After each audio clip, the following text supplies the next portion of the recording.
So how exactly does an entire region go from simmering tension to a full-blown war, and then back to a fragile peace in just 3.5 months? Well, today, we're going to dive right into this fascinating, highly complex conflict.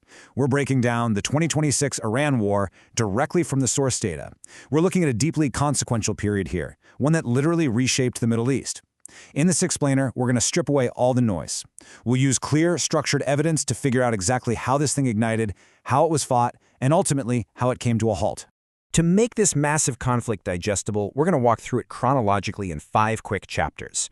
The road to war, the opening strikes, regional escalation, the dual blockade, and finally, the Islamabad Memorandum. Section 1. The road to war. Okay, so there was this incredibly narrow, almost paradoxical window leading up to the war. Back in January 2026, severe internal protests in Iran were met with government massacres. Right after that, the US initiated its largest military buildup in the region since the 2003 invasion of Iraq.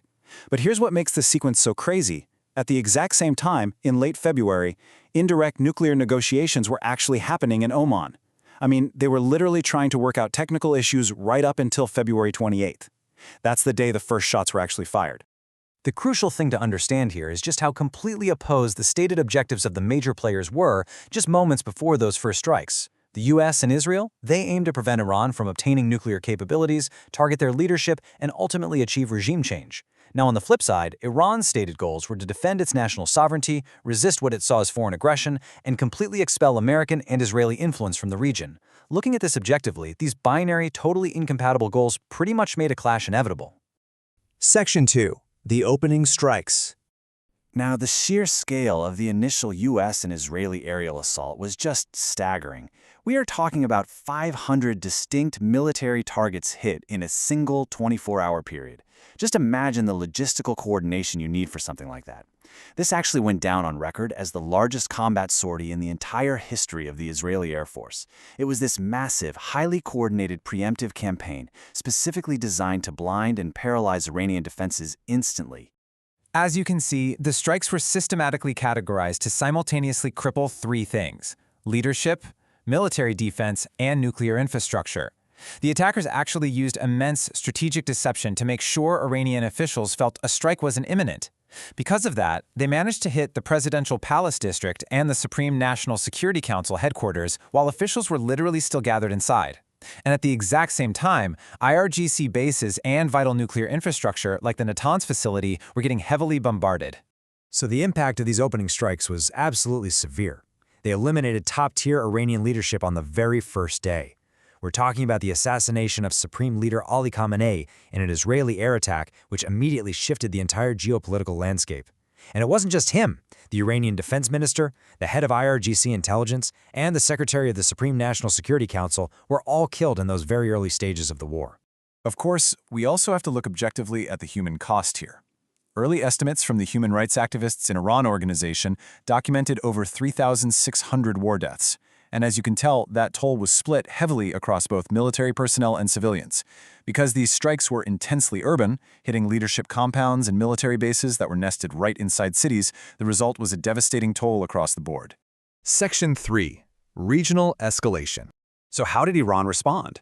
Well, in retaliation, they launched Operation True Promise 4IV, which vastly expanded the theater of war to include assets in Qatar, Kuwait, the UAE, and Israel. Literally within hours of those opening strikes, Iran unleashed hundreds of drones and ballistic missiles. And they didn't just target Israel, they went after US military installations embedded within allied Arab nations. This completely internationalized the conflict, dragging neighboring Gulf states straight into the crossfire. Now, what's really wild about this specific event is that it marked the very first time an American submarine sank an enemy ship in active combat since World War II. The USS Charlotte torpedoed the Iranian frigate IRS Dina out in the Indian Ocean. This single event really drives home how fast the combat evolved from aerial bombardments into full-spectrum warfare, reaching all the way out into international waters. But as we move into the second week, Iran's ballistic missile launch rate actually plummeted by 92%. This points to a forced shift from saturation tactics to much more isolated strikes. Basically, they went from launching 480 missiles on day 1 to just 40 in week 2. This data point is absolutely crucial because it shows the intense degradation of Iran's military capabilities from the continuous US and Israeli bombings. They were forced to rely on fewer, higher-impact strikes instead of just overwhelming the air defenses. Section 4. The dual blockade. Because, while the missiles were flying, there was this quiet strangulation happening at sea. A step-by-step escalation created what became known as the dual blockade, which effectively choked off one of the most critical maritime choke points on the planet. First, the U.S. Navy initiated a blockade to stop ships from entering or leaving Iranian ports. In retaliation, Iran used its geographic advantage to target commercial shipping right in the Strait of Hormuz. And because a massive portion of the world's oil flows through that one narrow waterway, this wasn't just a regional issue anymore. It triggered an unprecedented global fuel crisis, disrupting everything from aviation to everyday commodities. To really grasp the scale of this economic strangulation, Iran was estimated to be losing an astounding $435 million every single day in import and export capacity. Think about that. With only about 13 days of oil storage capacity available, the blockade essentially forced Iran to shut down its own oil fields. They were risking permanent damage to their infrastructure while just hemorrhaging money. So this economic pressure ended up being a vital, almost invisible front in the war. Section 5. The Islamabad Memorandum. By this point, with global markets crashing and military assets pretty much exhausted, both sides desperately needed an off-ramp.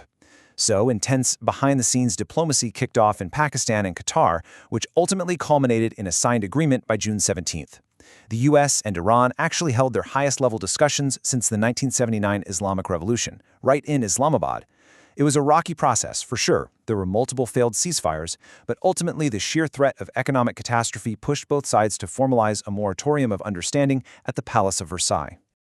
Now, what's genuinely fascinating here is how wildly the two sides characterize the exact same treaty.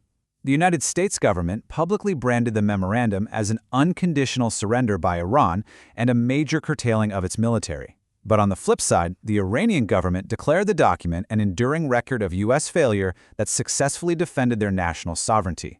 It's really a textbook example of how a single diplomatic text can be spun for completely opposing domestic narratives.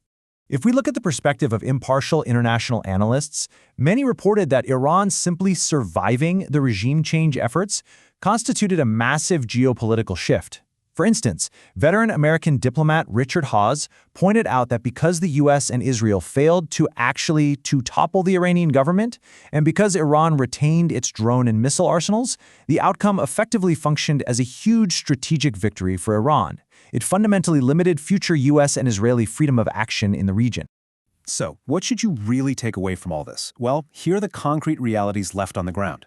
Hostilities were suspended for 60 days to build a permanent peace framework. The absolutely vital Strait of Hormuz was reopened to stabilize the global economy. The U.S. agreed to major financial concessions and sanctions relief. And, perhaps most importantly, regarding those initial goals we discussed earlier, the Islamic Republic remained firmly in power, completely avoiding regime change. I want to leave you with this final critical thought. With the Strait of Hormuz reopened, but Iran emerging as a galvanized regional power, how will the shockwaves of this brief but massive conflict permanently reshape the global balance of power for decades to come? We witnessed unprecedented military strikes, the assassination of a supreme leader, a global economic chokehold, and yet the core regime survived. As the dust finally settles on the Islamabad Memorandum, the Middle East is looking at a completely new, deeply uncertain geopolitical chessboard. Thanks so much for joining me on this explainer, and as always, keep questioning the data.